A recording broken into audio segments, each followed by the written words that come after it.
বর্তমান যুগে পরকীয়ার প্রবণতাটা অনেক বেশি দেখা যায়। এই পরকীয়া থেকে বের হয়ে আসতে আপনাকে কয়েকটা জিনিস মানতে হবে। সেই জিনিসগুলো কি? সেই জিনিসগুলো হলো, আপনি যখন একটা জায়গায় থাকেন, একটা ফ্ল্যাটে থাকেন বা একটা পরিবেশে, একটা পারিপার্শ্বিক অবস্থায় থাকেন, তো আপনাকে খেয়াল রাখতে হবে আপনার সাথে কার কার যোগাযোগ হচ্ছে, কার কার কথাবার্তা হচ্ছে, কে কে আপনার বাসায় আসা যাওয়া করছে। মানুষের সাথে মিশবেন, কিন্তু মানুষের মধ্যে মিশে যাবেন না। এই কথাগুলো বলার উদ্দেশ্য একটাই, আমার দেখা অনেক পরকীয়ার সম্পর্ক আছে, অনেক অজস্র সংসার ধ্বংস হয়ে গিয়েছে, অনেক অজস্র সংসার নষ্ট হয়ে গেছে, ভালো ভালো ফ্যামিলি নষ্ট হয়ে গেছে শুধুমাত্র এই কিছু কারণে। আমরা অনেক সময় কি করি, আমাদের হাজব্যান্ডের বন্ধু আসে বা আমাদের প্রতিবেশী আসে, আমরা তাদের সাথে মিশি, কথাবার্তা বলি, কিন্তু এমনভাবে মিশি, এমনভাবে মানুষের সাথে মিশে যায়, কথাবার্তা বলতে বলতে তাদের মধ্যে একটা ভালো সম্পর্ক তৈরি হয়, একটা ভালো বন্ডিং তৈরি হয়। এতে করে কি হয় জানেন, একটা মানুষের প্রতি একটা মানুষের আকৃষ্টতা বাড়ে।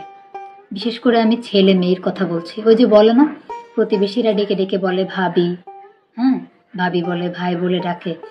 এগুলো করা যাবে না। এগুলো করা না যাওয়ার কারণ হচ্ছে, আপনি যখন একটা মানুষের সাথে মিশবেন, তার সাথে চলাফেরা করবেন, এই সমস্ত বন্ধুত্বপূর্ণ সম্পর্ক বাদ দিবেন। যে সমস্ত ভাইয়েরা আছে তাদের স্ত্রী আছে তাদেরকে বলবো, এবং যে সমস্ত ভাবিরা আছে তাদের হাজবেন্ড আছে তাদেরকে বলবো, পার্শ্ববর্তী ফ্ল্যাটের বা পার্শ্ববর্তী প্রতিবেশীর সাথে এতটা মিশে যেয়েন না। এতটা মেশার কোনো প্রয়োজন আছে বলে আমি মনে করি না। এই মেশার কারণে কি হয় জানেন, একজনের প্রতি একজনের বন্ডিং থেকে আকৃষ্টতা তৈরি হয়, আকৃষ্টতা থেকে ভালো লাগা তৈরি হয়, ভালো লাগা থেকে তাদের মধ্যে একটা সম্পর্ক তৈরি হয়, তারপর ভালোবাসা সৃষ্টি হয়, যে ভালোবাসাটা অবৈধ, পরকীয়া। এইভাবে একটা মানুষের সংসার ভেঙে যায়। মানুষ কিন্তু ভুল করার সময় মানুষ জানে না আসলে কি কাজটা করছে, কেন ভুল করছে, কি ধরনের ভুল করছে।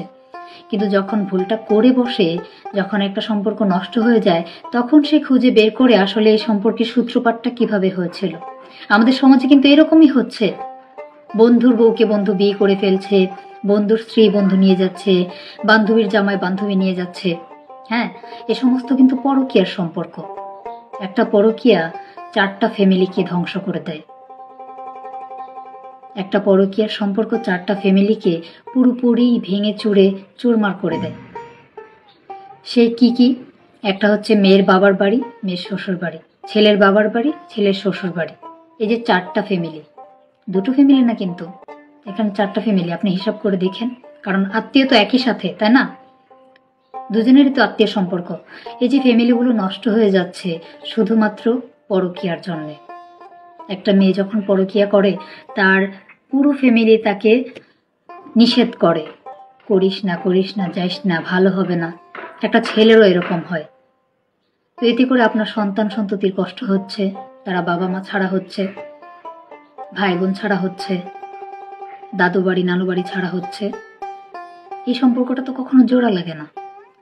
পরকীয়া করে আসলে কোনো লাভ নেই, এতে করে সবকিছু নষ্ট হয়ে যায়, ফ্যামিলি ধ্বংস হয়ে যাচ্ছে। এর কারণগুলো তো আমি তুলে ধরলাম, হয়তো বা সংক্ষেপিত। তাই মিশবেন, মানুষের সাথে মিশবেন, মানুষ আপনার প্রতি আকৃষ্ট হবে।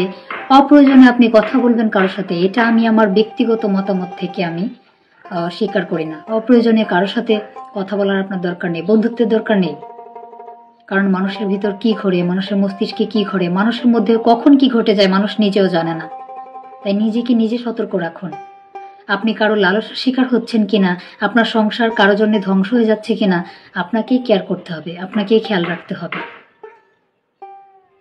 আপনার স্ত্রী কার সাথে মিশছে, আপনার হাজব্যান্ড কার সাথে মিশছে, একটা সংসার টিকিয়ে রাখতে কিন্তু এগুলো আপনার জানা দরকার, এগুলো আপনার খেয়াল রাখা দরকার। আত্মীয় স্বজন থাকবেই, প্রতিবেশী থাকবেই, তার মানে আমরা এইভাবে মিশে না যাই যার কারণে আমাদের সংসার নষ্ট হয়ে যাবে, আমাদের সংসারের উপর একটা প্রভাব পড়বে। এই তৃতীয় ব্যক্তি পর্যন্ত আমরা না যাই। প্রয়োজনে আমরা মিশি, প্রয়োজনের বাইরে 1%ও না মিশি। পরকীয়ার সম্পর্কগুলো বর্তমান যুগে এভাবেই হচ্ছে। একটা ফ্ল্যাটে আপনি থাকেন, পার্শ্ববর্তী একটা ফ্ল্যাটের লোকের সাথে আপনার পরিচয় হলো, বা তার বউয়ের সাথে আপনার পরিচয় হলো, আপনার সাথে কথাবার্তা হচ্ছে, খাদ্য আদান প্রদান হচ্ছে।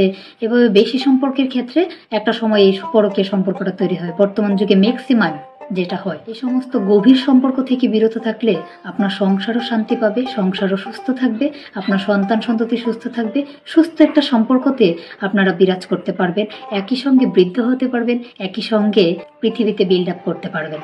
তো পরকীয়াকে না বলুন, পরকীয়া থেকে সতর্ক থাকুন।